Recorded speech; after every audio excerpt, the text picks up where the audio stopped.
Hello everybody, welcome back to our YouTube channel How Logical. In today's video, I'm gonna show you guys how to log into your Fife Council tax account. For this guys, what you need to do is open up any web browser as I have already opened the Google Chrome and bring up the search bar and type in Fife Council tax login and hit the search. Make sure it takes you to the official link www.fife.gov.uk. Just click on that first link.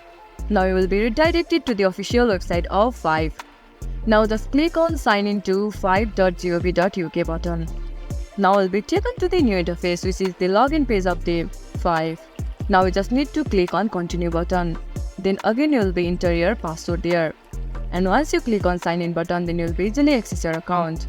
If you need any help, just click on need help. This much for today's video.